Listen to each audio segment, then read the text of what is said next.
medo de negar a sua cruz. Você que olha em volta e não pode abandonar os brilhos que se apagam, os ecos que se perdem, valores que não podem perdurar. Você que sente muita falta de Jesus, mas sente estar tão longe que não podes mais voltar. Você que, como eu, não sabe como abandonar tudo aquilo que o afasta de Jesus, saiba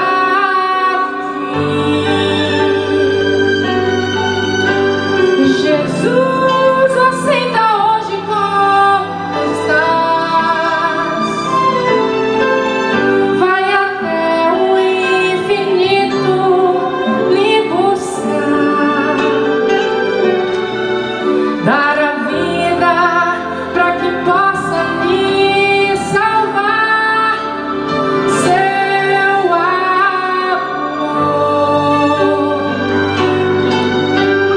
não mede altitude nem distância, ultrapassa os pecados e o alcança.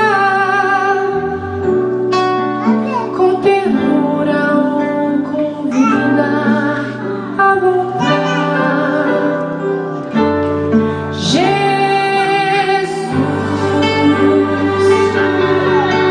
é a paz, é o amigo mais sincero. Com ele a vida sempre toma o rumo certo.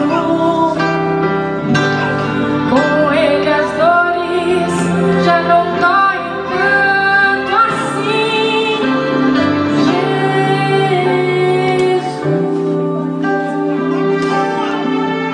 é a voz que sempre chama em casa.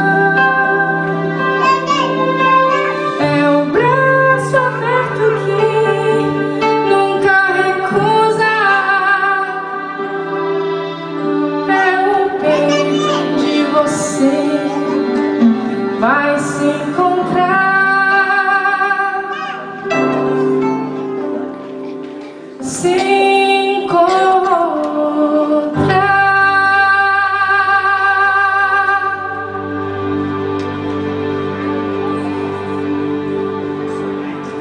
Amém.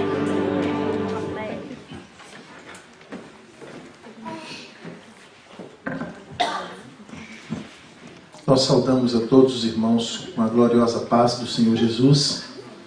É uma alegria muito grande estarmos aqui, cantarmos louvores ao nosso Pai Celeste e prestarmos esse culto de adoração a Ele. Nós cumprimentamos também com um abraço bem caloroso todos os internautas que nos assistem nesse momento, que estão em algum lugar desejosos de ouvir a palavra de Deus. Que hoje o Senhor possa tocar em seu coração. Eu gostaria de convidar a todos que trouxeram a Bíblia e que desejarem acompanhar a leitura bíblica de hoje conosco, para abrirem a palavra do Senhor no Evangelho escrito por João, no capítulo 6.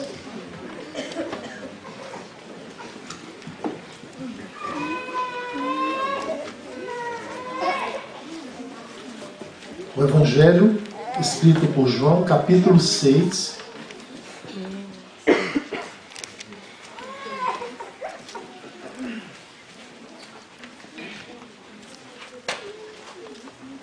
Nós iremos ler alguns versos. São João, capítulo 6.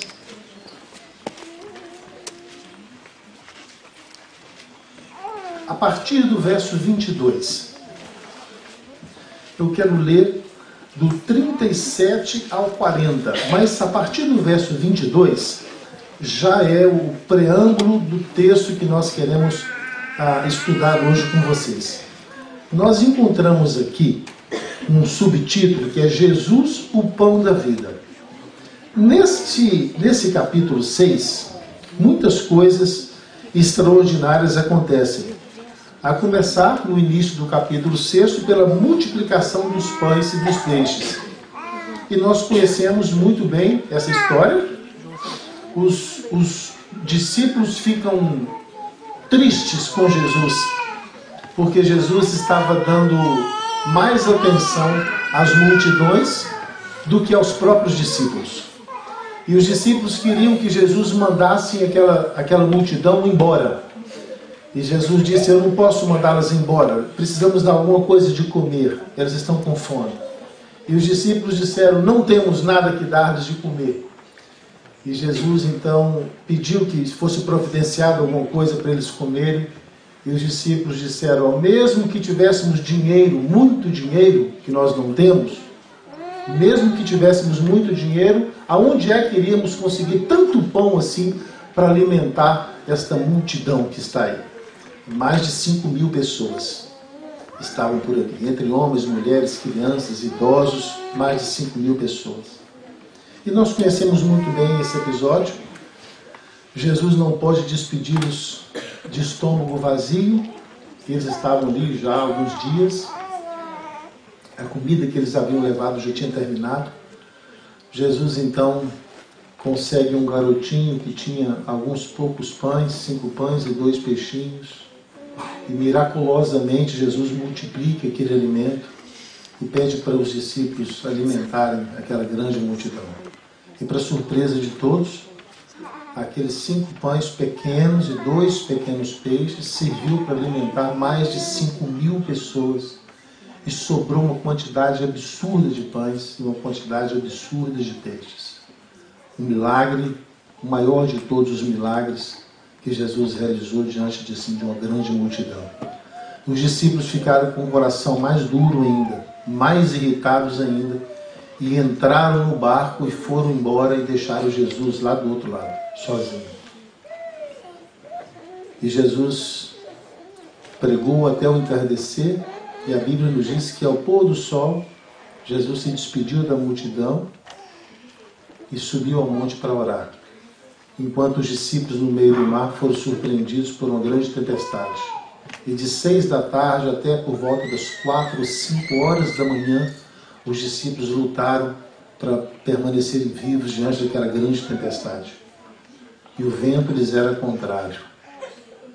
E Cristo, lá do alto da montanha, naquela madrugada, na 4ª vigília da noite, quase 6 da manhã, Jesus vem caminhando por sobre o mar, em socorro aos discípulos. E nós conhecemos muito bem essa história. Quando Jesus entra no barco, onde os discípulos estavam, há quase 12 horas lutando contra a tempestade, Jesus entra no barco e a tempestade passa miraculosamente. E os discípulos então entendem que não dá para continuarem sozinhos, mas que precisam de Jesus. Jesus então agora está num grande dualismo aqui, entre conquistar a multidão de pecadores faminta e conquistar a atenção dos seus santos apóstolos. Aparentemente era uma missão impossível. Os discípulos queriam exclusividade para si e tinham ciúmes de Jesus com os pecadores. E Jesus estava tentando conquistar o coração desses 2 grupos. No verso 22 do capítulo 6, nós encontramos então, vejam o texto que João nos escreve. No dia seguinte a esse episódio, a multidão que ficara do outro lado acordou bem cedinho e notou que Jesus não estava mais lá. Só havia um pequeno barco na praia. E sabiam que Jesus não tinha atravessado com os discípulos, porque a multidão viu os discípulos atravessando o mar de barco, e viu que eles deixaram Jesus para trás. Então ficaram procurando aonde estava Jesus, aonde estava Jesus.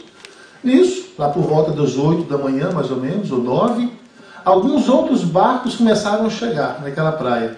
eram pessoas que haviam ouvido falar que Jesus estava ali, naqueles últimos 3 dias, e que tinha pregado, que tinha falado palavras lindas, curado muitas pessoas, alimentado a multidão. Então, o texto nos diz, no verso 23, que outros barquinhos começaram a chegar, vindos de Tiberíades, que era um local perto daquele lugar onde eles comeram o pão. Verso 24, quando a multidão viu que Jesus realmente não estava mais ali, após procurarem por Jesus e não encontrarem, ficou sabendo que Jesus tinha ido para Cafarnaum. Mas não souberam como Jesus havia ido para Cafarnaum. Verso 25. E tendo encontrado do outro lado do mar, lhe perguntaram, mestre, como chegaste até aqui? Já que o Senhor não partiu com os discípulos. Jesus então agora tem os discípulos de um lado, perplexos, tristes, revoltados com Jesus, e uma multidão que agora devia somar 8.000, 9.000 pessoas. Os 5.000 que comeram do pão e mais a outra multidão que chegou no dia seguinte de barcos. E todos estavam ali e queriam ouvir as palavras de vida de Cristo. Jesus Cristo então pronuncia um discurso fantástico, extraordinário, que visa conquistar o coração dos discípulos e tirar deles todo pensamento de ciúme, todo pensamento de exclusividade, que Jesus é só nosso. E ao mesmo tempo Jesus também queria alcançar o coração dos pecadores, dos que tinham comido do pão e dos que tinham chegado no dia seguinte. Tinha Jesus pelo menos 4 auditórios de características bem diferentes. Jesus então olha para aquelas pessoas todas e diz as palavras que estão no verso 37 em diante. Tendo todo aquele que o Pai me dá, esse virá a mim, e o que vem a mim, de modo nenhum o lançarei fora. Os discípulos queriam que Jesus botasse fora a multidão dos pecadores, que tinham vindo de longe para ouvir. E alguns dos próprios discípulos estavam pensando em abandonar Jesus. E se você adiantar um pouquinho as páginas da sua Bíblia e ir para o final do capítulo 6, do verso 66, capítulo 6, verso 66, você vai encontrar o seguinte texto. À vista dessas coisas, muitos dos seus discípulos o abandonaram e já não andaram mais com ele.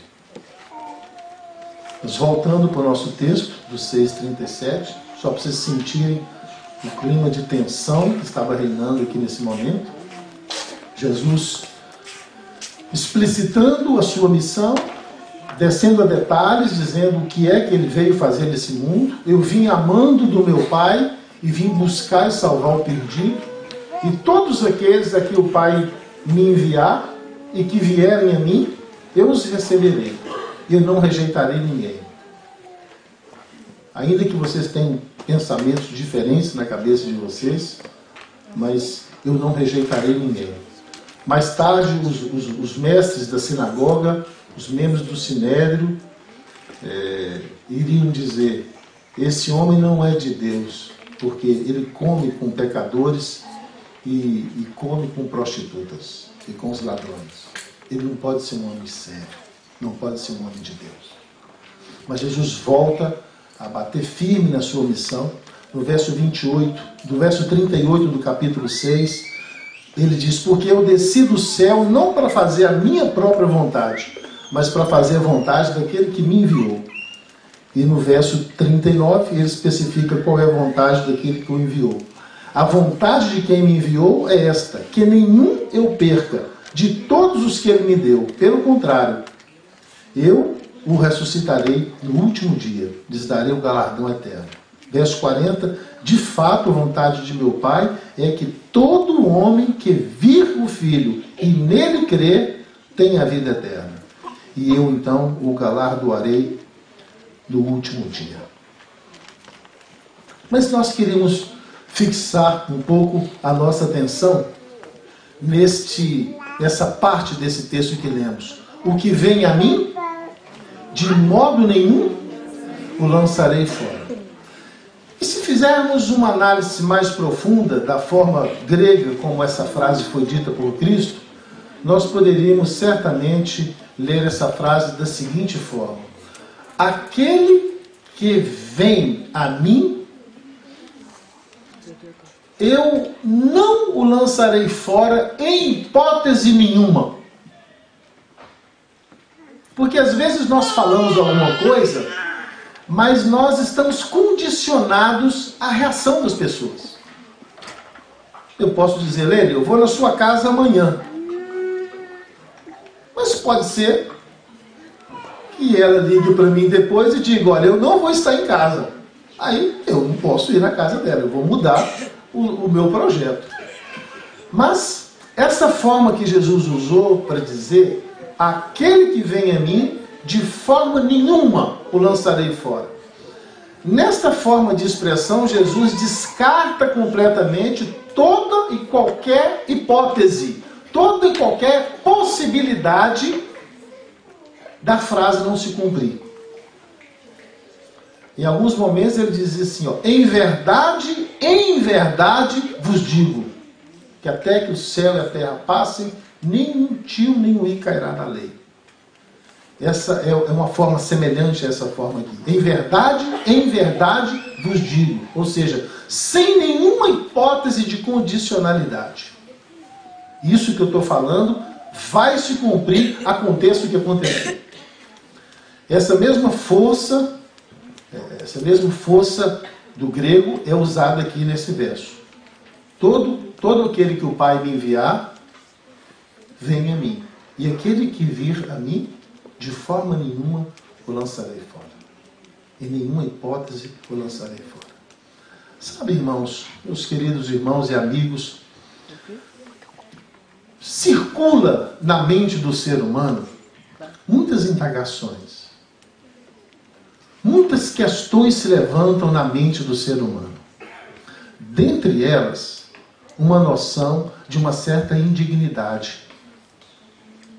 De que nós somos indignos de tão grandiosa salvação. Mas não nos enganemos com relação a isso.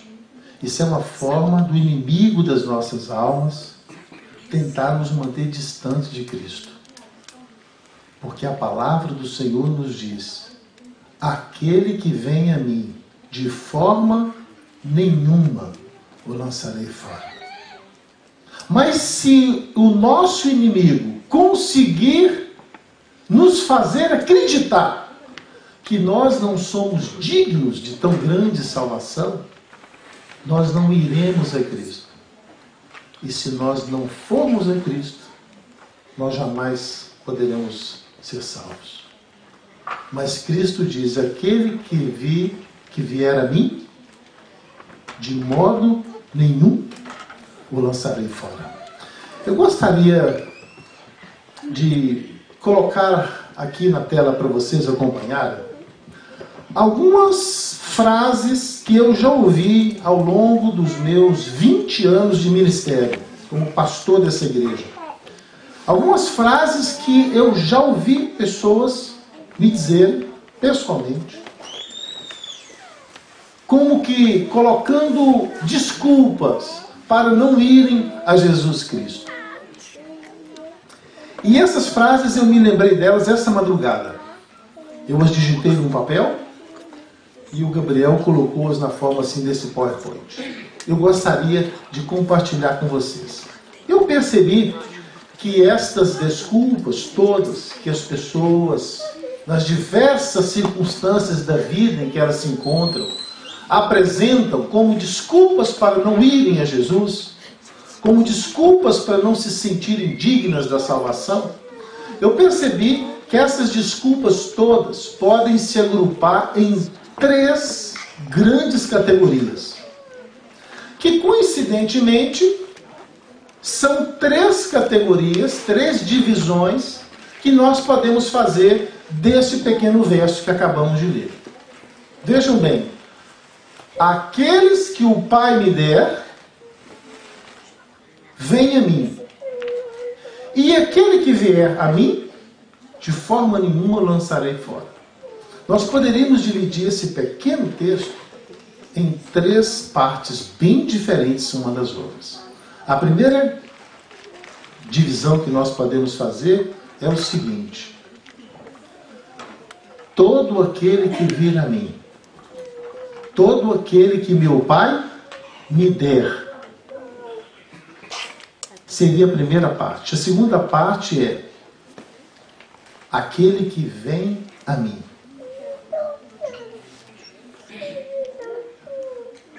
E a segunda parte é o que vier a mim, todo o que vier a mim, eu não lançarei fora. A primeira parte desse verso, que é aquele que o Pai me deu, implica em que categorias de pessoas foram dadas pelo Pai a Jesus Cristo para a salvação. Não há dúvida alguma na mente de nenhum de nós sobre essa resposta. Quais são as pessoas que o Pai deu a Jesus para a salvação? Quais? Todos aqueles que crerem. Isso ficou bem claro no diálogo de Cristo com Nicodemos.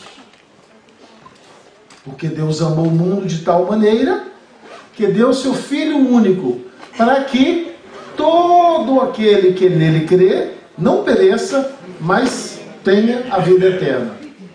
O próprio Cristo disse diversas vezes: vinde a mim, todos os cansados, sobrecarregados, fatigados. Vinde a mim que eu vou aliviar vocês, vou salvar vocês. Bem, então nós vemos aqui algo sobre a universalidade do chamado de Deus. É para qualquer pessoa, todas as pessoas. A segunda parte desse verso é: todo aquele que o Pai me der, vem a mim. A segunda parte é essa: vem a mim. Essa parte, vem a mim, não é, em momento algum, condicionada por tempo. Ela não pertence ao tempo do passado, exclusivamente, nem ao tempo do presente, exclusivamente, e nem ao tempo do futuro, exclusivamente. É como o caráter de Deus. Pertence ao passado, pertence ao presente, pertence ao futuro. A Bíblia diz que todo aquele que o Pai der a Cristo, irá a Cristo. Mas não diz quando. Pode ser que ele já tenha ido a Cristo no passado. Pode ser que ele esteja indo a Cristo agora, no presente. E pode ser que ele virá a Cristo ainda no futuro. Naquela oração sacerdotal de Cristo, que ele faz antes de subir para o céu, ele ora ao Pai pelos seus escolhidos. E diz assim: eu não te peço, Pai, que os tires do mundo, mas que os livres do mal. Eu não te peço só por esses aqui, mas por todos aqueles que ainda virão a crer no seu nome e virão a mim. Ou seja, Cristo ora ali por toda a ordem dos crentes, os que existiam naquela época, e eu e você, que nem existimos naquela época ainda, mas que um dia, na história do mundo, viríamos nascer. Então, essa parte do verso, a segunda parte, tem que ver com o tempo. Quando? A qualquer momento. Aquele que vem a Cristo encontra salvação em qualquer momento. Momento do passado, do presente ou do futuro. Não existe um tempo certo para você ir a Cristo. Qualquer tempo que você decidir no seu coração é um bom tempo para ir a Cristo. E quando a porta da salvação já estiver fechada, pouco antes da volta de Cristo, ninguém sentirá desejo de vir a Cristo mais. Porque o Espírito do Senhor não estará agindo mais no coração de ninguém. Mas enquanto alguém sentir o desejo de procurar Jesus, está em tempo para alcançar a sua salvação. Então o primeiro aspecto do verso é qualquer um. O segundo aspecto é em qualquer tempo, em qualquer momento. E a última parte do verso é: aquele que vir a mim, de forma nenhuma o lançarei fora. Isso tem que ver com circunstância. Porque Cristo disse, não há nenhuma possibilidade que essa pessoa esteja vivendo que eu vá recusá-la.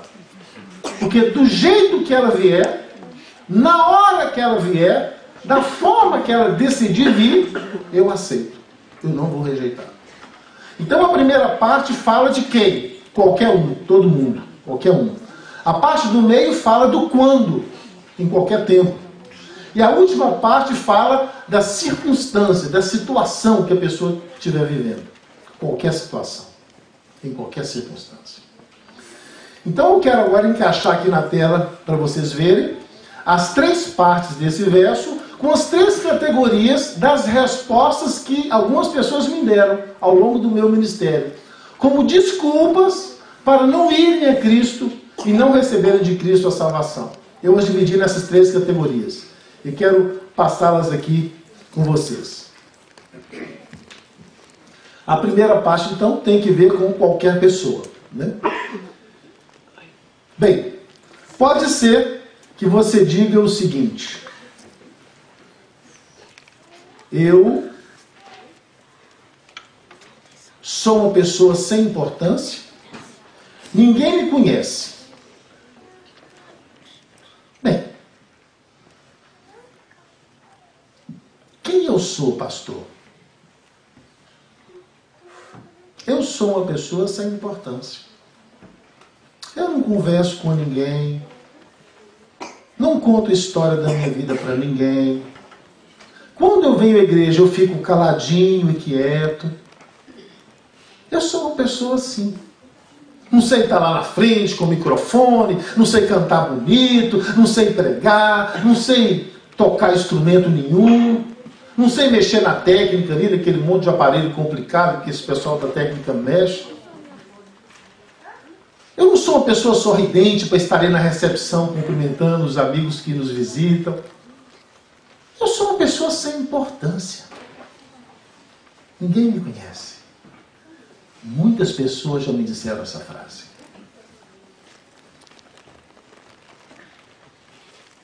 Pode ser que eu esteja falando hoje para alguém que se sinta assim. Eu sou uma pessoa sem importância. Ninguém me conhece. Quando eu deixo de vir à igreja, ninguém sente a minha falta. Não faço diferença. Eu sento e fico quietinho assim no canto.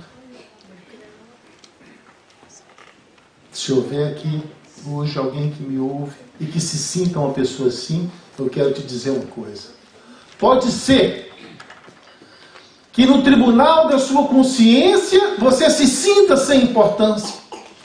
Pode ser que na sua forma de se auto-julgar, você se sinta uma pessoa a quem ninguém conhece. Mas eu te digo, Jesus lhe diz, aquele que vem a mim, de maneira nenhuma eu lançarei fora. E você está incluído nesse grupo. Porque foi por você, amigo. Foi por você, amiga. Por mais sem importância que você pense ser. Por mais sem valor que você pense ser. Foi por você que Jesus desceu do reino de glória e morreu na cruz do Calvário. Você tem importância para Jesus. Uma outra frase que já me disseram algumas vezes é essa aqui. Sou uma pessoa sem talentos, pastor. Eu não sei fazer nada na igreja. Conheço gente que tem talentos, que sabe se envolver, que sabe ornamentar a igreja para ficar bonita, que lidera os jovens, que promove um jantar e todo mundo gosta. Mas eu não. Aquilo que eu tento fazer não dá certo, não funciona. As pessoas me criticam. Eu não sei fazer as coisas direito, sou uma pessoa desastrada. E eu não sei realmente por que eu tenho que continuar vindo para a igreja. Eu não encontrei o meu lugar dentro da igreja. Eu acho que Deus não precisa de mim. Sabe, amigo, se houver alguém que me ouve hoje e que se enquadre nesse grupo, eu te digo, aquele que vem a Cristo, de forma nenhuma será lançado fora. Não há ninguém verdadeiramente sem talentos. A Bíblia nos diz que no dia da nossa conversão, o Espírito Santo faz morada no nosso coração. Ele nos dá dons. Pode ser que o seu dom não tenha sido desenvolvido ainda. Pode ser que você ainda não acreditou que tem esse dom e não desenvolveu esse dom, a fim de que outros vejam e que a igreja seja edificada. Mas se você é verdadeiramente convertido e tem o Espírito de Deus em seu coração, você tem dons. Nem todos os dons servem para as pessoas estarem aqui à frente. Eu conheço pessoas que não sabem falar direito e que são cegas, mas têm o dom da oração, da intercessão. E elas dobram os seus joelhos em casa. Conheci várias mulheres desse tipo, mais idosas, que tinham o dom da intercessão. E várias vezes no meu ministério passei por algumas provas difíceis e o meu ministério foi sustentado pela oração dessas irmãs, aparentemente anônimas na igreja, que jamais tinham botado os pés aqui na frente. Porque são pessoas de pouca cultura desse mundo, não sabem falar direito, não têm visão, são pessoas cegas, mas mantinham os joelhos dobrados em oração pelas madrugadas. Eu sentia nos momentos difíceis do meu ministério o poder que vinha de forma intercessória da oração dessas pessoas. Então para você eu digo, de maneira nenhuma o Senhor lançará você fora. Venha a Cristo com confiança. Pode ser também que aconteça com você aquilo que aconteceu com algumas pessoas que me procuraram e disseram: pastor, tem pessoas que são mais atiradas, são mais extrovertidas. Elas não sabem fazer as coisas certas, mas elas se lançam a fazer. Mas eu não, pastor. Eu sou uma pessoa retraída.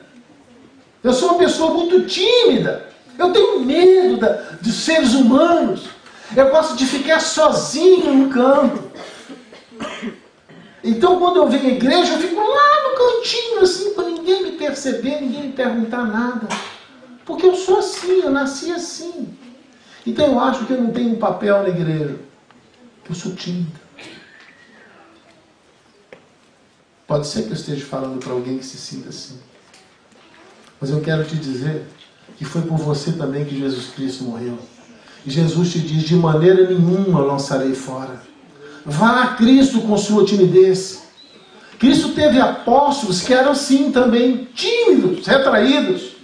Mas quando eles foram queimados pelo fogo do Espírito de Deus, tornaram-se homens corajosos e saíram a pregar, enfrentaram o inimigo nas suas lutas espirituais e se tornaram grandes heróis da fé, homens e mulheres. E é o que Cristo pode fazer com você também. Vá a Cristo, que de maneira alguma Ele te lançará fora. Aí você pode dizer: ah, pastor, mas essas pessoas, mesmo sendo tímidas ou retraídas, são pessoas inteligentes. Por isso que Deus usa. Porque quando a pessoa é muito tímida, mas é inteligente, Deus usa. Mas, pastor, o problema é que eu não sou uma pessoa inteligente. Quando eu estudava, eu tirava sempre as notas menores. Eu tinha dificuldade com os controles e as provas da escola. E eu parei de estudar muito cedo. Porque a família humilde, eu tive que começar a trabalhar. Então eu não desenvolvi a minha inteligência. E eu reconheço, pastor, que a igreja de Deus precisa de pessoas inteligentes, que saibam falar bonito, que tenham uma boa apresentação. Eu não sou tímido, mas eu sei que eu não sou uma pessoa inteligente. Eu tenho dificuldades para ler um livro, até mesmo uma lição da escola sabatina. Às vezes eu leio, mas eu não entendo bem. Eu não sei o que Deus pode fazer com uma pessoa como eu. Talvez alguém esteja pensando nisso hoje. Ou alguém que nos ouve, que nos vê. Eu quero te dizer uma coisa, filho. Eu quero te dizer uma coisa, filha. Você não pode subestimar o poder de Deus. Porque Deus já fez uma mula falar.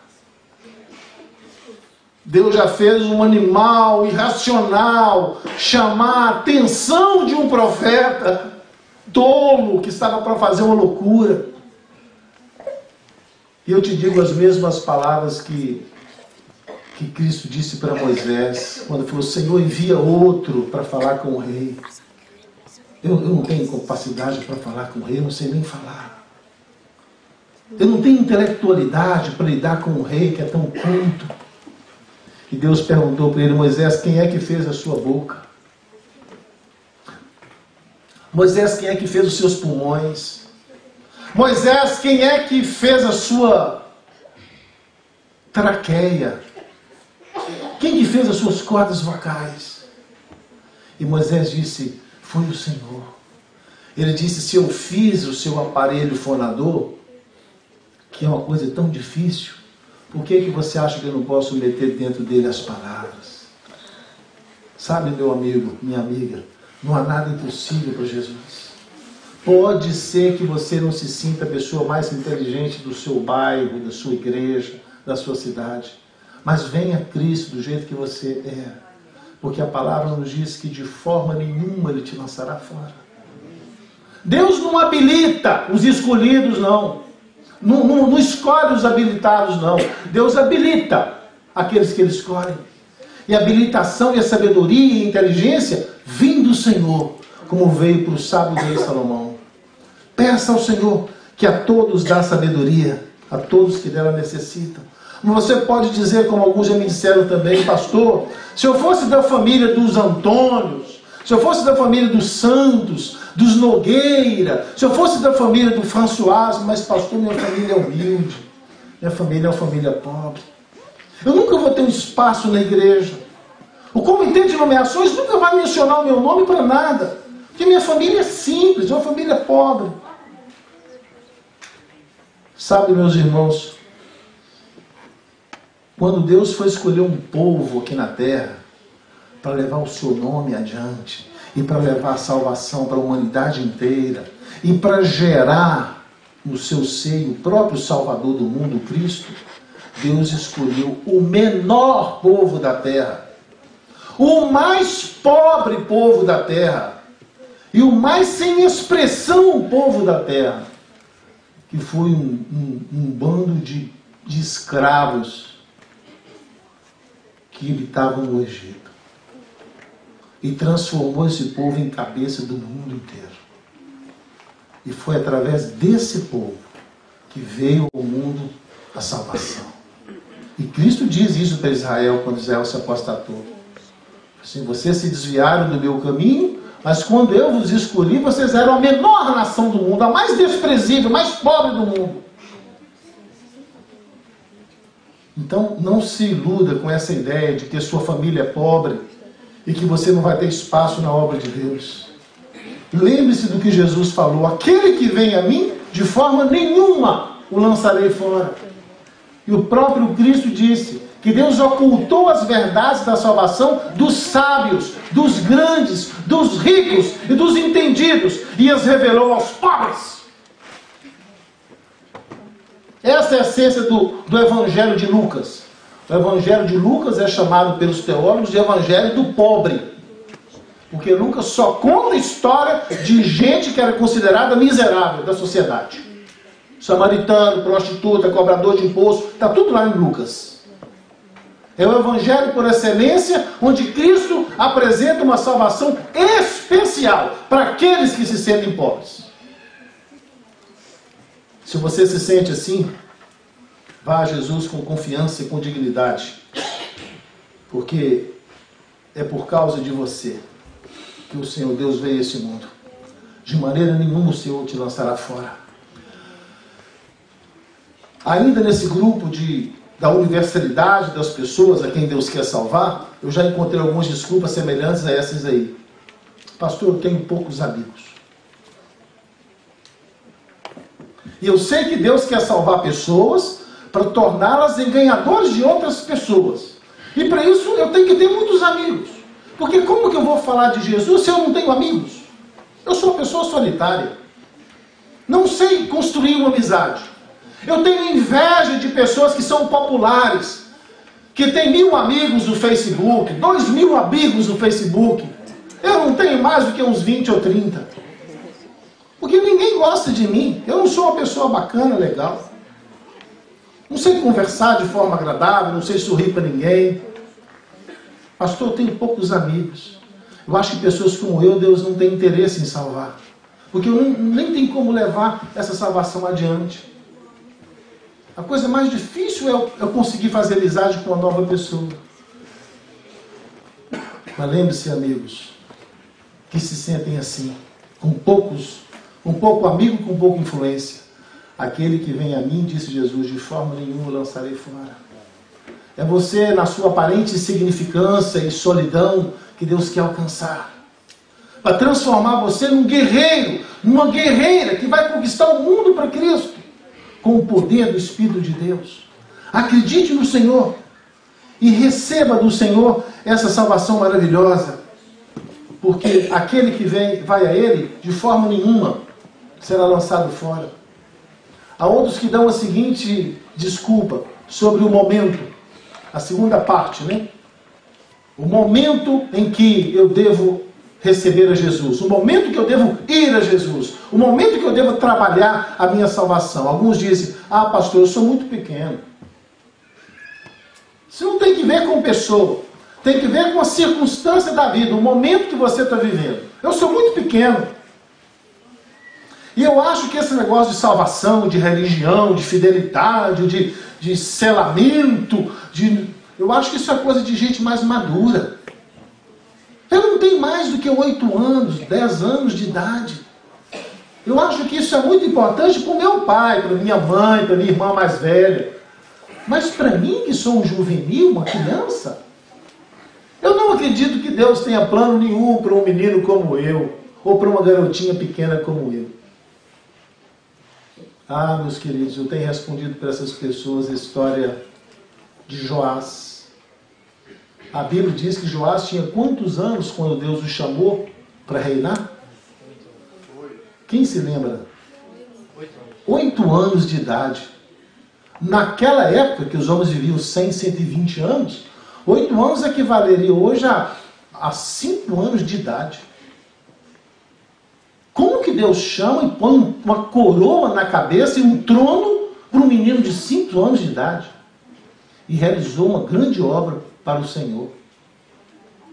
Então como que você pode pensar que é muito novo, que é muito pequeno e que não tem utilidade nenhuma a Deus? Venha Jesus na sua pequenez. Venha Jesus do jeito que você está. Porque o próprio Cristo disse, deixai as criancinhas virem a mim, porque delas é o reino dos céus. Venha para Jesus, coloque-se nas mãos de Cristo, que Cristo vai tornar você um gigante, para a honra e glória do nome dele. Lembre-se, todos os que se sentem pequenos, de forma nenhuma Cristo lançará vocês fora. Mas outras pessoas dizem, e já disseram para mim, assim, eu sou jovem, eu tenho 18 anos, 19 ou 20. E acontece, pastor, que eu estou curtindo a vida. Estou arrumando um namorado, uma namorada. Estou descobrindo outras músicas que não são como as da igreja, mas são músicas legais. Muita bateria, muita guitarra, muita agitação. Semana passada eu dancei numa festinha. Meus amigos disseram que eu tenho jeito para dançar. Eu estou feliz com isso. Então eu estou numa fase que não dá para seguir religião. Eu comecei a trabalhar, estou ganhando um dinheirinho, estou comprando minhas coisas. Já comprei um casque beat. Então, eu estou curtindo, pastor. Eu estou num momento que não dá para ficar cantando, orando, estudando lição. Você não entende? Eu estou naquela época assim que o senhor também já viveu essa época. Então eu estou na curtição, estou na balada. Há poucos dias atrás eu recebi uma mensagem, e eu acho que vocês também devem ter recebido. 233 jovens, entre 16 e 24 anos de idade, ricos na sua maioria, de uma importante cidade do sul do Brasil, todos estudantes de universidades federal, alguns fazendo curso para medicina veterinária, por cursos importantes, resolveram dar uma festinha, a festinha do jovem universitário. E tinham quase 1000 pessoas dentro de uma boate, literalmente boate, que é um lugar todo fechado, apenas com uma porta de 2 metros de largura. E duas bandas de rock em duas salas distintas animavam a festa. E os jovens bebendo, dançando e alguns usando entorpecentes. É muito próprio se usar entorpecentes nesses lugares. Lugares escuros, pouca iluminação, pouca fiscalização de polícia, quase que não tem. Então eles se sentem assim meio animados para fazerem coisas que em outros lugares bem iluminados e com vigilância não fariam. Em determinado momento o vocalista começou a fazer um show pirotécnico, jogando fogo para cima com o sinalizador. Aquele fogo pegou na cobertura do teto acústico, que era uma cobertura acústica, tinha espuma ali, para que o som não ficasse reverberando. Aquilo pegou fogo. E em pouco mais de 20 minutos, 233 jovens estavam mortos no chão. E mais de 100 na UTI de diversos hospitais. Alguns que estavam na UTI já morreram. Eu fiquei pensando, meu Deus, todos eram jovens. Eram jovens. Que estavam descobrindo a vida, conhecendo a vida. Então não se iluda com essa questão de que você é jovem e que por ser jovem você pode abrir um parênteses na sua vida, sair dos caminhos de Deus e curtir um pouco do mundo. Cuidado com isso. Aqueles 232 corpos que foram colocados num ginásio público da cidade, porque não havia condições de se levar tudo para uma medicina legal, para o legista, para qualquer coisa desse tipo, foram colocados no chão assim, ó. E os familiares iam reconhecer os filhos no próprio chão. E eles pensavam que teria ainda muito tempo na vida para poder se interessarem pelas coisas de Deus.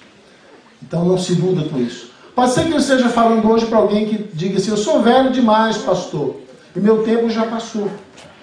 Eu já tenho mais de 60 ou 70 anos, e já não saio muito de casa, já não tenho pique mais para fazer as coisas para Deus, então eu acho que Deus não tem muito interesse em mim. Não se iluda com isso. Vocês todos conhecem uma história bíblica muito interessante de 2 espias, daqueles 12 que foram espiar a terra de Canaã. Dos 12, 10 disseram, não podemos conseguir vencer. Mas 2, Josué e Caleb, disseram, não, nós não temos forças, mas Deus vai ser a nossa força e vai nos dar a vitória. Mas o povo não acreditou neles. E por causa dessa incredulidade, Deus os enterrou a todos durante 40 anos de peregrinação no deserto. Ficou rodando com eles no deserto até que todos que haviam saído do Egito, adultos, morressem. Só os filhos deles que estavam vivos agora. Mas Deus preservou a vida de Josué e Caleb. Josué Deus colocou como rei no lugar de Moisés. E então pediu para ele dividir a terra entre aquelas tribos todas. E nesse momento se aproximou de Josué e Caleb. E vocês se lembram quantos anos ele tinha? 80 anos de idade. Era uma pessoa bem idosa e já cansada. E ele disse, olha, eu não quero que você divida a herança à sorte. Eu quero que você me dê aquela montanha. A montanha mais perigosa de Canaã, onde habitavam os valentes guerreiros, filhos dos Enaquins, os gigantes, homens de 4, 5 metros de altura. Ele disse assim, porque tal como era a minha força 40 anos atrás, ainda assim é a minha força hoje. E eu quero sair a lutar contra esses gigantes, e sei que o Senhor me dará a vitória. Dá-me esse monte. Ele escolheu a parte da terra mais difícil de ser conquistada, com 80 anos de idade. E Deus ungiu aquele homem com tanta força, que ele foi lá com seus soldados e mataram todos aqueles gigantes, homens poderosos, tomou a terra. Então não se iluda com a sua idade. Porque Cristo disse, aquele que vem a mim, de forma nenhuma eu lançarei fora. Venha Jesus, mesmo com a idade avançada que você sinta ter. Pode ser que, no termos de que momento é apropriado, qual circunstância que é apropriado vir, que é a terceira parte, pode ser que você diga, quando chegar a minha hora, eu aceitarei. Pastor, a minha hora ainda não chegou. Ainda não senti no meu coração que Deus me chamou. Quando eu sentir, eu me levanto e vou. Filho, não existe isso com todas as pessoas. Como o apóstolo Paulo, que estava andando no cavalo e caiu no chão e ficou cego, aconteceu aquela coisa toda. Nem todo mundo passa por uma conversão assim, que é uma coisa fenomenal, miracular que acontece. Alguns passam por um processo de conversão sem que ninguém perceba, silenciosamente. Nem todo mundo precisa sair da igreja, ir para o mundo, beber, fumar, usar drogas, se prostituir, para depois se converter e voltar como eu. Nem todo mundo.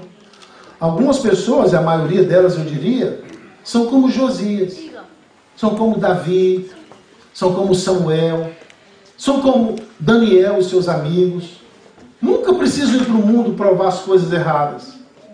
Eles têm uma vida constantemente correta e próxima de Deus. E mesmo assim, mesmo sem sentir aquele êxtase que Saulo sentiu no caminho para Damasco, se sentem verdadeiramente convertidos no Senhor. Então, se você acha que precisa sentir uma coisa fenomenal, precisa tomar um tombo de moto, ir para a UTI de um hospital, ser desenganado pelos médicos, e então voltar ao estado de consciência, aí se converter e vir para a igreja, não espere isso. Pode ser que Deus não tenha planejado nada disso para a sua vida. Hoje, aí, agora, onde você está, se você ouve a voz do Senhor, levante-se e venha. Porque aquele que vier, de forma nenhuma, Cristo lançará fora. Mesmo que não sinta coisas grandes e miraculosas, como o apóstolo Paulo sentiu. Mas você pode dizer sobre a sua situação, a última parte. Sou um crente relaxado. Eu não sou tímido, eu me sinto inteligente, sei que eu recebi dons, eu posso tirar para frente, pegar o microfone e fazer uma parte importante no culto, não tenho problemas com isso. Mas, pastor, eu sou um crente relaxado. Vocês conhecem essa expressão? Relaxado? É um crente que leva as coisas assim, a toque de caixa. Não tem seriedade, não faz um culto em casa, não estuda a sua lição, nem tem lição. Nem sabe o que a lição de escola sabatina está falando nessa semana, que não estuda. E é um crente assim que procura mais agradar os seus amigos do que agradar a palavra de Deus. Um crente relaxado. Satanás leva algumas pessoas a viverem uma religiosidade fracassada assim. E depois as acusa, dizendo, Deus não te ama, porque você é relaxado.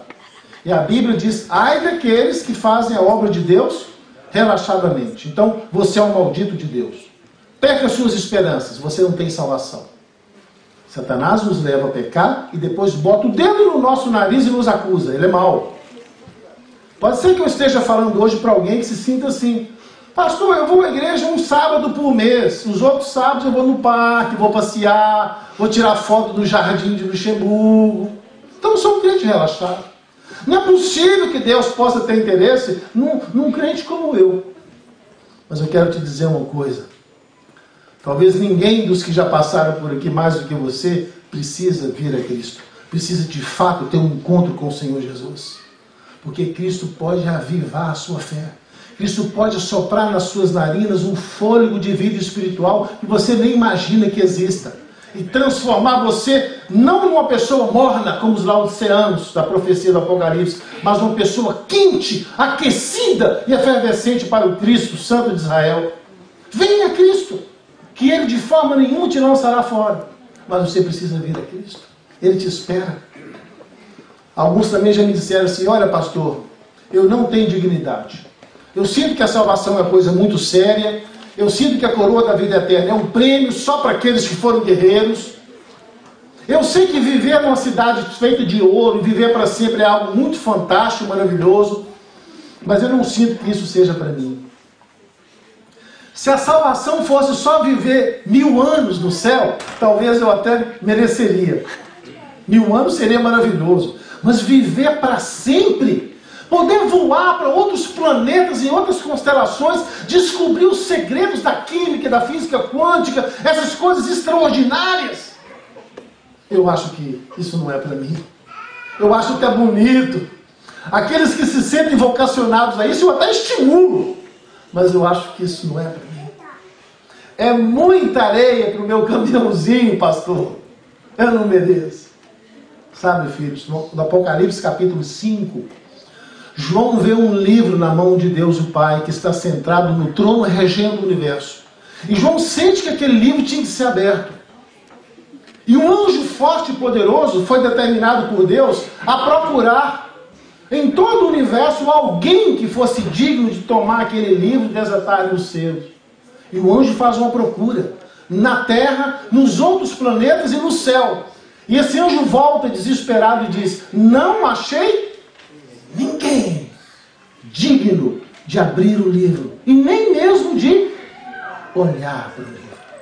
Então, filha, ou filho, se você se sente hoje indigno dessa salvação, não se desespere, porque não há ninguém digno em lugar nenhum, nem entre os anjos do céu, que são perfeitos e santos. Nenhum deles tem dignidade para essa salvação, porque nós somos carne aqui na terra, nós somos pecado nesse nosso mundo, muito menor do que os anjos, que também não são dignos. Mas basta saber que o nosso Senhor Jesus é digno. E se o nosso Senhor Jesus é digno, Ele nos reveste com a sua dignidade. Ele nos imputa a sua justiça. E em Cristo nós podemos ser mais que vencedores. E mais que merecedores. Então, amigo, venha a Cristo do jeito que você está. Porque de maneira nenhuma Ele te lançará fora. Alguns podem dizer: pastor, eu não mereço a salvação. Na mesma linha dessa. Eu não sou digno, depois eu não mereço. A salvação é muito grande para mim. Eu te digo, é verdade. É grande para mim também. Mas é um presente, é um dom de Deus. E Deus quis nos dar esse presente. Aceita e venha a Cristo. Porque de forma nenhuma Ele te lançará fora. Outra desculpa que tem nos dado, e já estou caminhando mais para o final, é: pastor, eu cometi um pecado muito feio. Atrás, no passado, eu cometi uma coisa que eu não deveria ter cometido. E vira e mexe, isso fica atormentando a minha mente. Eu não consigo, definitivamente, me livrar disso. Pode até ser que Deus tenha me perdoado, mas eu não consegui me perdoar a mim mesmo. Não consegui. Eu acho que por conta disso eu cometi um pecado grave, talvez contra o Espírito de Deus, e eu não posso mais ser salvo. Então não adianta eu buscar, não adianta eu procurar. Eu perdi isso e não posso alcançar isso mais. Sabe, amigo, se você sente no seu coração o desejo, mesmo que fraco, de ir a Cristo, é porque você ainda não cometeu o pecado contra o Espírito de Deus. Porque aquele que comete o pecado contra o Espírito de Deus, pecado esse que não tem perdão, não sente desejo de ir a Cristo. Ele sente vontade de ir para o mundo, de fazer as coisas erradas no mundo. Porque ele fez calar no seu coração e na sua consciência a voz do Espírito Santo. Mas se você ainda sente uma vontadezinha, por mais fraca que seja, de ir a Cristo, é porque o Espírito do Senhor está aí dentro de você.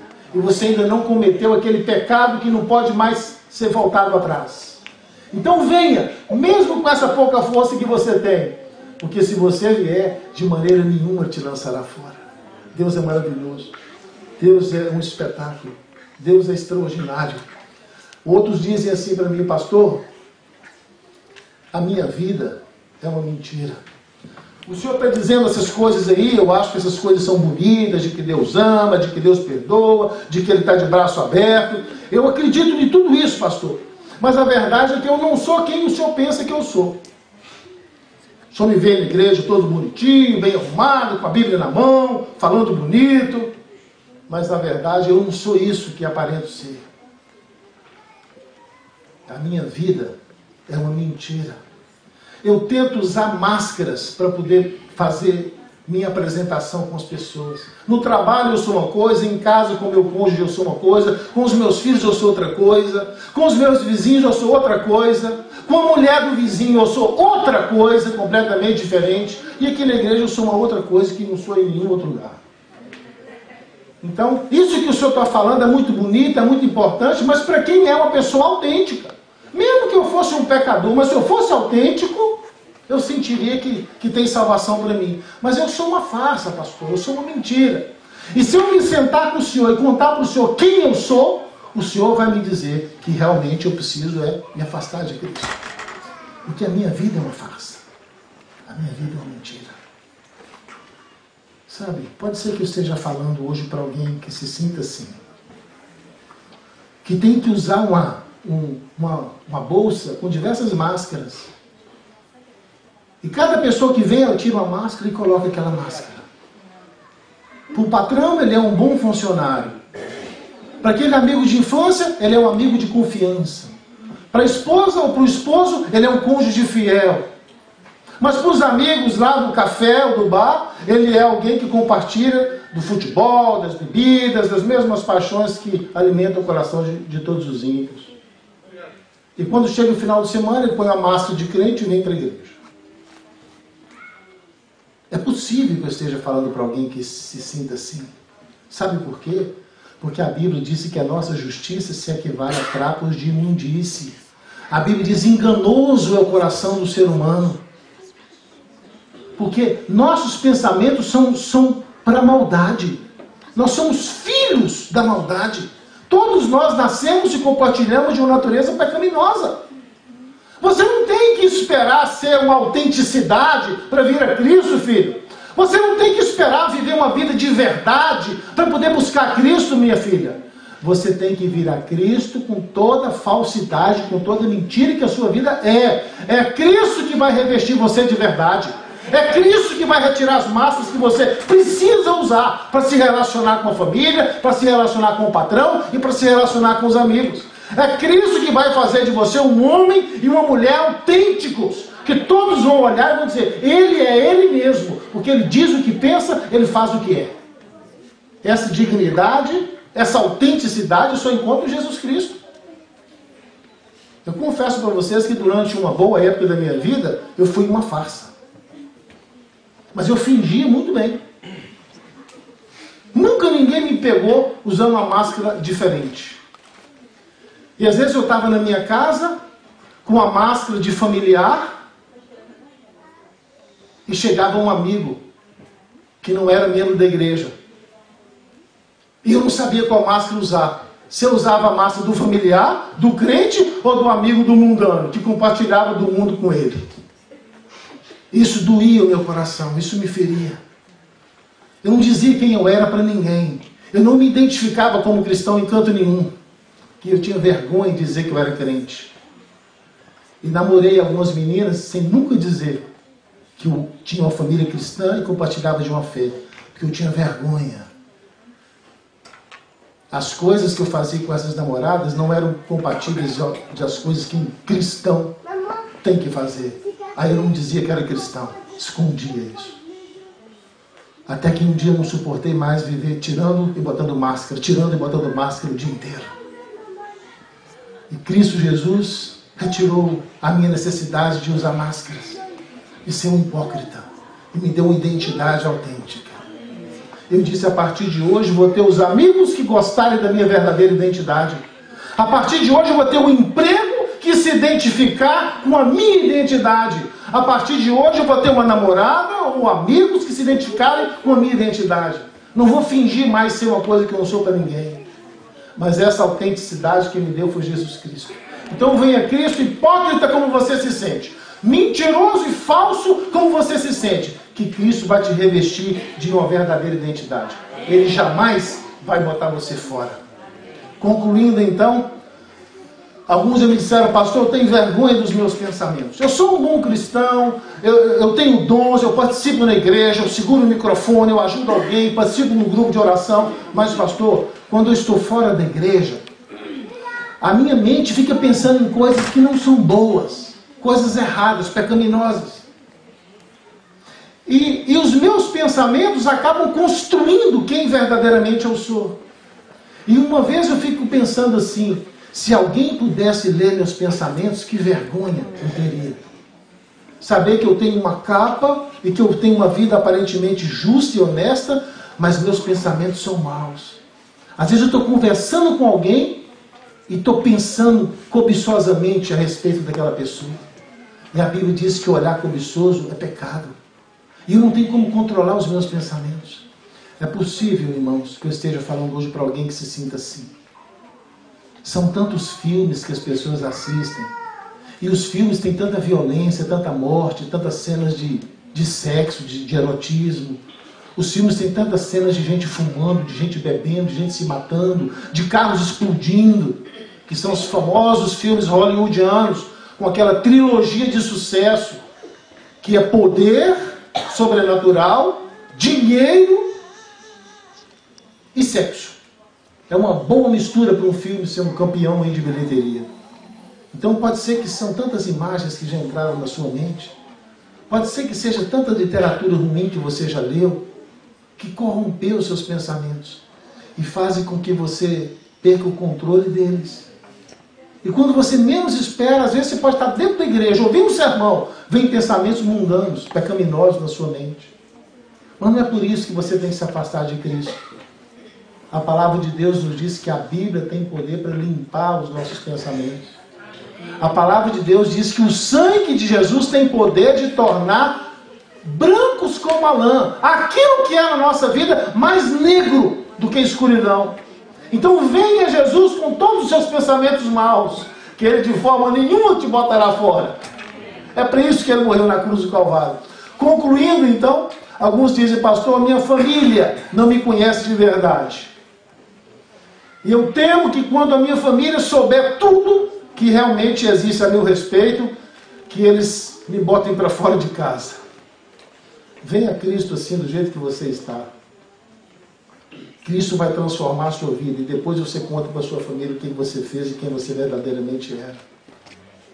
Não tem jeito de você mudar se você não vem a Cristo. Venha a Cristo assim como está, porque Ele de forma nenhuma vai te botar fora. Talvez você diga, eu não tenho forças para seguir, pastor.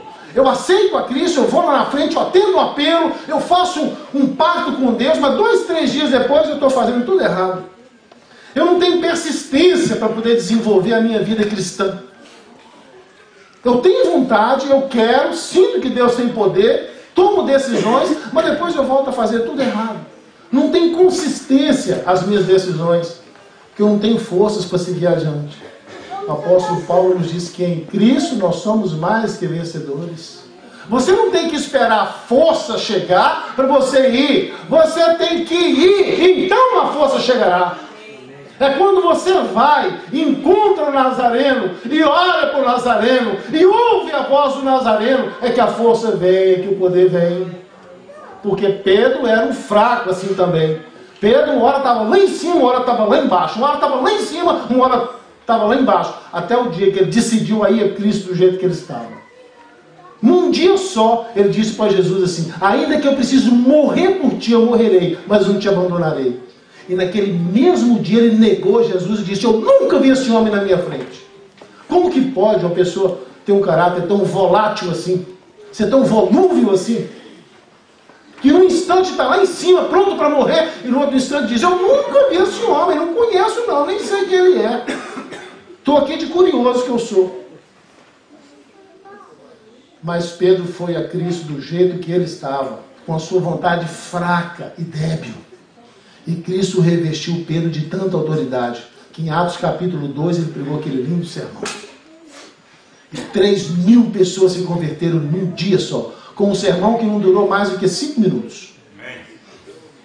Então não espere a força para vir.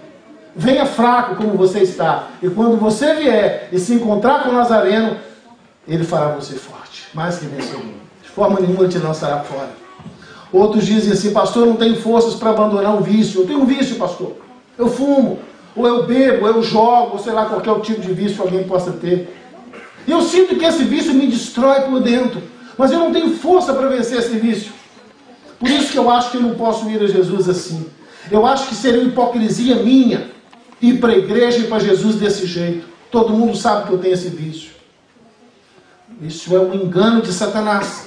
Satanás faz com que você pense que você tem que abandonar o vício primeiro para depois vir a Jesus.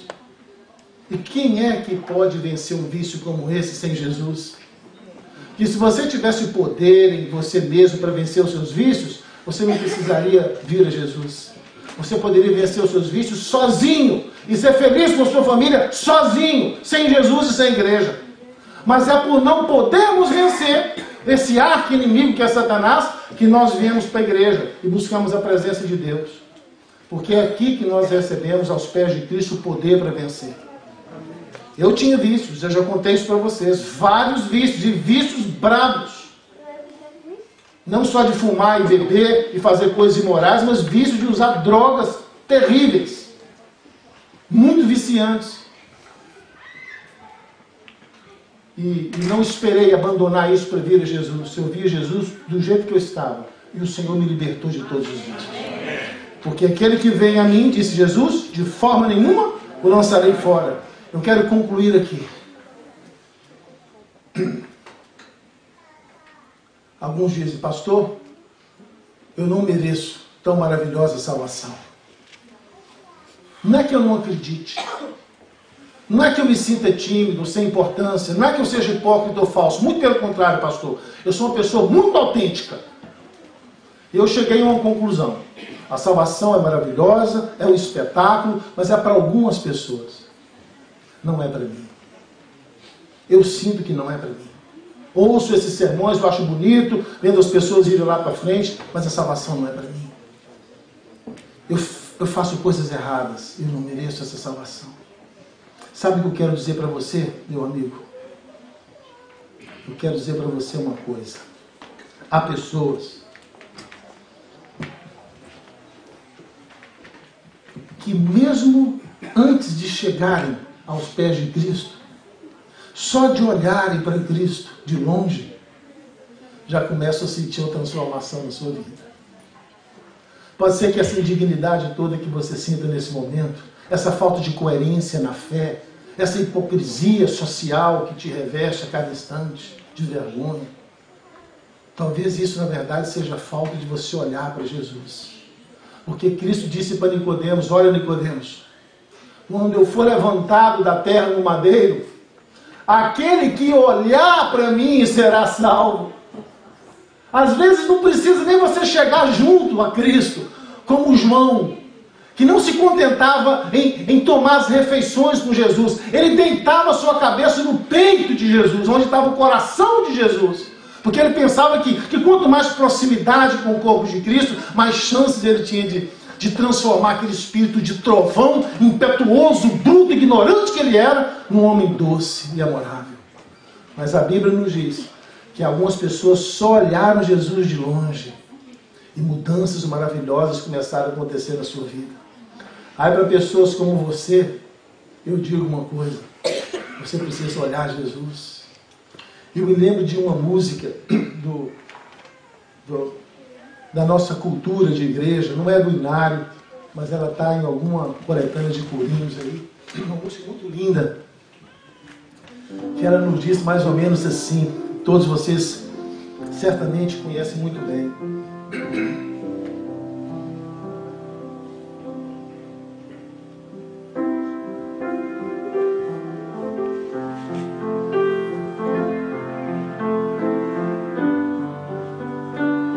Talvez o que realmente está faltando na nossa vida é dar uma olhadela só para Jesus. Basta olhar e viver. Eu gostaria de cantar apenas uma estrofe desse lindo corinho, para te trazer à memória o que realmente pode fazer diferença na sua vida hoje.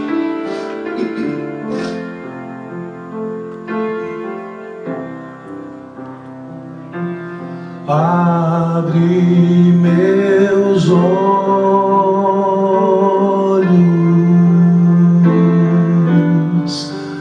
eu quero ver Cristo, dizer que o amo,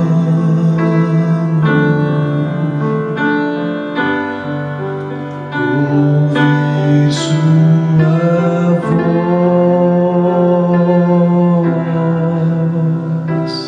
abre os ouvidos,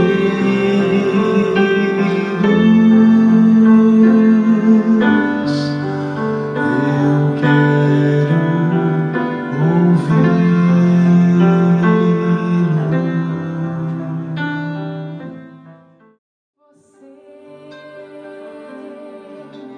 Que olha em